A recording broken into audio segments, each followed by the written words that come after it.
नमस्कार, मैं कमलेश कबीर आपका एक बार फिर स्वागत करता हूं इस नए एपिसोड में। इस वक्त कांग्रेस पार्टी राहुल गांधी सर्जरी में बिजी है और जब सर्जरी चल रही है तो दरबारी मीडिया को जहां लग रहा है कि अब कांग्रेस पार्टी में बहुत कुछ अच्छा होने वाला है, शायद कांग्रेस पार्टी के पुराने दिन लौट आए, इस उम्मीद में जो है वो सब लोग आस लगाए बैठे हैं। लेकिन इस बीच हरियाणा, अगर हम कहें कांग्रेस पार्टी की तरफ से जो खबरें आ रही है वो हो सकता है ऐसे दरबारी पत्रकारों को निराश कर दे। हालांकि इसके ऊपर जो है वो चर्चा करते हुए नजर भी नहीं आएंगे।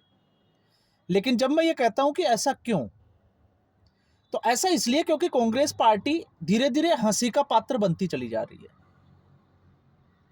संगठन में बदलाव होना, कुछ नेताओं को निकालना, और राहुल गांधी जब ये घोषणा करते हैं कि कुछ लोगों को अगर जाना है तो वो जा सकते हैं, दरवाजे खुले हैं, तो अब सवाल खड़ा ये होता है कि लोकसभा चुनाव से जब कांग्रेस पार्टी की सीटें 44 सीटों से 99 सीटें हुई, तो उसके बाद सबको उम्मीद यही थी कि अब शायद कांग्रेस पार्टी जो है वो अपने आप को खड़ा करने की कोशिश करेगी।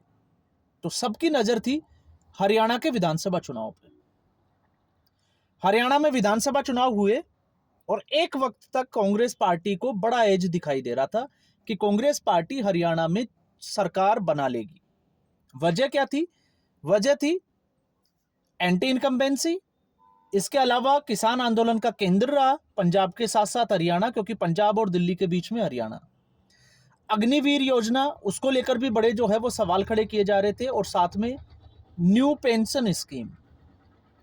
तो ये तमाम कारण जो है वो साफ तौर से इशारा कर रहे थे कि इस बार हरियाणा में कांग्रेस पार्टी। लेकिन कांग्रेस पार्टी की हार हो गई। और उस वक्त के आप वीडियो देखिए जब सारे एग्जिट पोल ये कह रहे थे, ओपिनियन पोल ये कह रहे थे कि कांग्रेस पार्टी की सरकार बनेगी। और उस वक्त मैंने एक वीडियो बनाया था कि कांग्रेस पार्टी को कांग्रेस ही हराएगा। और आज भी कांग्रेस पार्टी की हरियाणा में तो एज इट इज स्थिति वही बनी हुई है।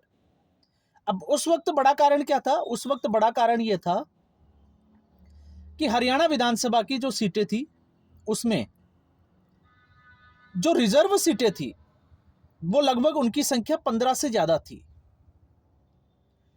और ऐसी स्थिति में 4 सीटें ऐसी थी जिसमें कुमारी सैलजा का सीधे तौर से प्रभाव देखा जा सकता है। लेकिन हुड्डा गुट ने, या हम कहें कि भूपेंद्र हुड्डा ने, जिस तरीके से वन मैन आर्मी जो है वो अपने आप को बना रखा था हरियाणा में, उसके चलते हुड्डा समर्थकों ने, क्योंकि कुमारी सैलजा की नाराजगी देखी जा रही थी, उसके चलते एक टिप्पणी की, या हम कहें कि जाति विशेष सूचक शब्दों का इस्तेमाल किया गया। और उसके बाद मैंने कहा था कि अब ये जो है वो कांग्रेस पार्टी के लिए बड़ी मुसीबत होगी। और उसी का असर था कि जिंद के अंदर एक बड़ी महासभा हुई जिसमें लगभग 1.25 से 1.5 लाख लोगों ने पार्टिसिपेट किया, शामिल हुए दलित समुदाय के, और वोट बैंक शिफ्ट हो गया भारतीय जनता पार्टी के साथ में। तो आपने वो चीज देखी। तो मनमुटाव के साथ में ये कुछ बड़ी चीजें थी, क्योंकि रणदीप सुरजेवाला की बात करें तो उसका गुट अलग है, कुमारी सैलजा अलग चल रही है, और भूपेंद्र हुड्डा जो है वो अलग चल रहे हैं। फिर उसके बाद में कांग्रेस पार्टी में, क्योंकि अमूमन हमने देखा है कि कोई पार्टी अगर चुनाव हारती है तो उसकी जिम्मेदारी अध्यक्ष लेते हैं या और वो इस्तीफा दे देते हैं, कुछ बदलाव देखा जाता है।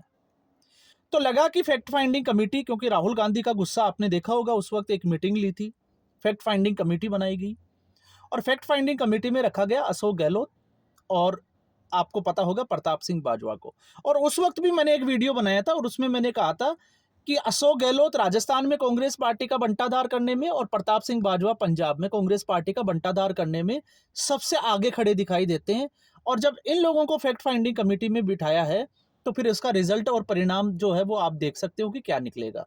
और आज जस की तस वही स्थिति बनी हुई है। अशोक गहलोत खुद पुत्र मोह में फंसे हुए हैं, तो भूपेंद्र हुड्डा भी उसी कैटेगरी में आते हैं। और अब जब ऐसी स्थिति में, जब मैं ये कह रहा हूं कि कांग्रेस पार्टी हरियाणा में हंसी का पात्र बन गई है, तो उसकी बड़ी वजह यह है कि चुनाव के इतने समय बाद में जब दूसरा बजट सत्र जो है वो शुरू हो गया, कांग्रेस पार्टी अभी नेता प्रतिपक्ष का पद जो है उसका भी चुनाव नहीं कर पाई, चयन नहीं कर पाई। तो आप कांग्रेस पार्टी में बदलाव की उम्मीद कैसे कर सकते हैं? कहने को हर चुनाव की कहानी है कांग्रेस पार्टी में कि सर्जरी चलेगी, लेकिन सर्जरी कैसे चलती है? अब इसी में अगर हम बात करें कि हंसी का पात्र, तो 3 चीजों पे मैंने जो है वो इसको डिवाइड किया है। एक, जिस तरीके से हरियाणा के विधानसभा चुनाव के बाद में चौधरी उदयभान सिंह, जो कांग्रेस पार्टी के अध्यक्ष है, लगातार उनके इस्तीफे की मांग उठी, लेकिन उन्होंने एक बार भी इस्तीफे की पेशकश नहीं की और ना कांग्रेस पार्टी को जरूरत महसूस हुई कि उदयभान का या चौधरी उदयभान सिंह का जो है वो इस्तीफा लिया जाए। तो आखिर क्यों नहीं लिया गया? कांग्रेस पार्टी के अध्यक्ष थे, भूपेंद्र हुड्डा के करीबी थे, और भूपेंद्र हुड्डा ने जिस तरीके से 90 में से लगभग जो है वो 70 से ज्यादा 71 या 72 सीटों के आसपास जो है वो टिकट दिए अपने लोगों को, तो क्या इसके लिए उदयभान सिंह जिम्मेदार नहीं है? तो उदयभान सिंह भी जिम्मेदार है। लेकिन क्या हुआ? और ऐसी स्थिति में अब जब बुधवार को मीटिंग हुई नई दिल्ली में, और इस वक्त बीके हरिप्रसाद जो कांग्रेस पार्टी के प्रभारी बनाए गए हैं, उन्होंने ये मीटिंग ली, और जब मीटिंग ली तो आपको लगा होगा कि जब सब लोग इसमें इकट्ठे हुए, क्योंकि लगभग 50 नेताओं के साथ ये मीटिंग रखी गई थी, और आपको पता ही होगा 37 तो जो है वो कांग्रेस पार्टी के एमएलए ही है, और मीटिंग कितने मिनट चली? सिर्फ 7 मिनट।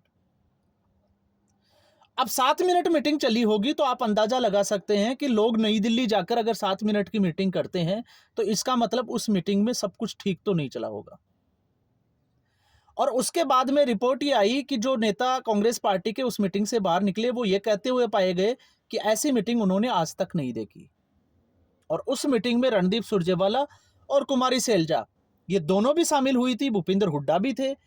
और आपको ये भी जानकर जो है वो हैरानी होगी कि कुमारी सैलजा और रणदीप सुरजेवाला ये बीके हरिप्रसाद से मिले बगैर, बात किए बगैर ही उस मीटिंग से निकलकर चले गए, और उसके बाद में इन्होंने अपनी जो रिपोर्ट है, अपनी राय जो है वो फोन के ऊपर दी है।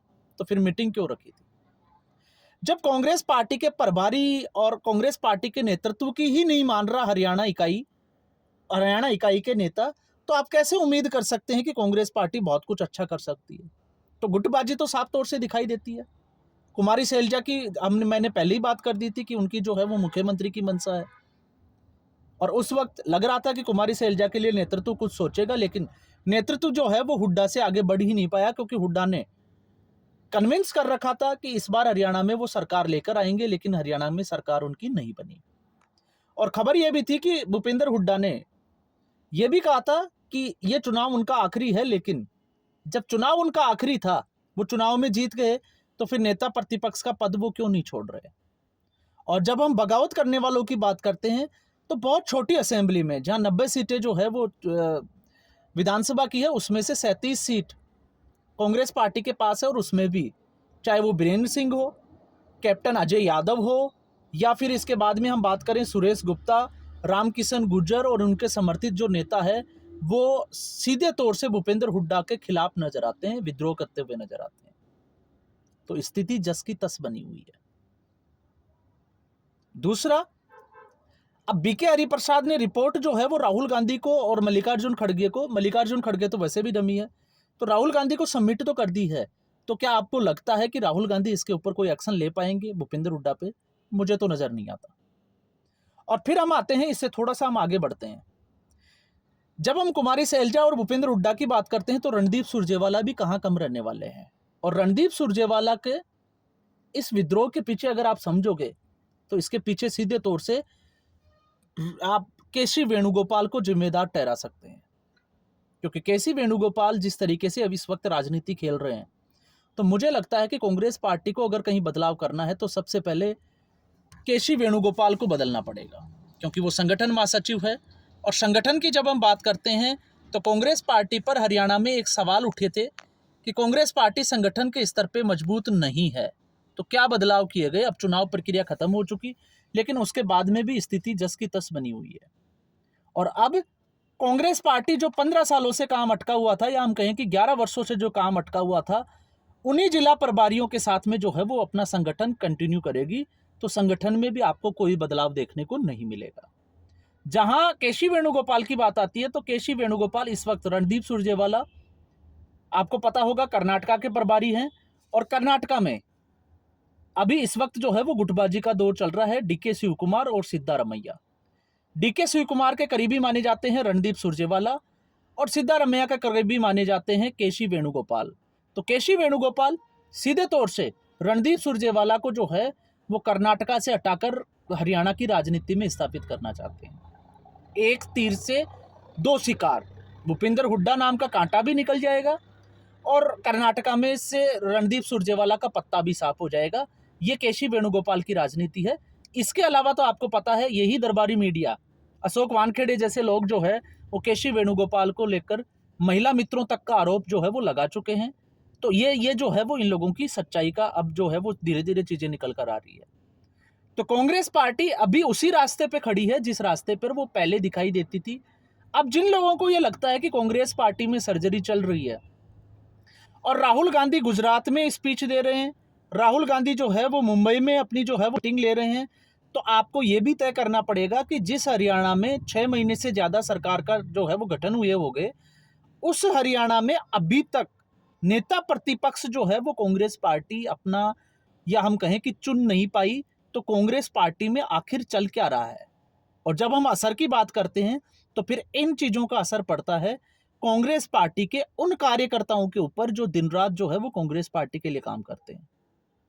लेकिन नेता लोगों को सिर्फ नेतागिरी करने से मतलब होता है, और फिर यही बात जो है वो अगर आप किसी कांग्रेसी के साथ करोगे तो उसको बात ये चुभ जाती है और फिर आपको बोलेगा कि आप बीजेपी के समर्थित पत्रकार हैं, या फिर आपको बोला जाएगा कि गोदी मीडिया से। लेकिन आप सच्चाई से ज़्यादा दिन भाग नहीं सकते। दिल्ली के विधानसभा चुनाव में भी कांग्रेस पार्टी की एक मीटिंग हुई थी, वर्चुअल मीटिंग, और राहुल गांधी 2 मिनट के बाद में मीटिंग छोड़ के चले गए थे। यह हालत है कांग्रेस पार्टी की। और अब जब कांग्रेस पार्टी इस बड़े मुद्दे के ऊपर जब सहमति के लिए या सबकी राय ली जा रही है, तो आप सोच के देखिए कि 7 मिनट का मतलब क्या होता है। क्या 7 मिनट में पॉसिबल है कि 37 एमएलए से मिलकर बात की जा सके? तो मुझे तो नहीं लगता कि, और अगर नहीं है 7 मिनट में अगर उठ के चले गए और कुमारी सैलजा और रणदीप सुरजेवाला अगर बीके हरिप्रसाद से मिलकर भी नहीं गए, तो आप समझ सकते हैं कि उस मीटिंग में क्या हुआ होगा, और उस मीटिंग में सब कुछ ठीक तो नहीं हुआ होगा। तो ये इसलिए मैंने कहा है कि कांग्रेस पार्टी सिर्फ और सिर्फ हंसी का पात्र बनकर रह गई है। तो आज के एपिसोड में बस इतना ही। उम्मीद करूंगा वीडियो एपिसोड आपको पसंद आया होगा। वीडियो को लाइक करें, शेयर करें, चैनल जरूर सब्सक्राइब करें। धन्यवाद।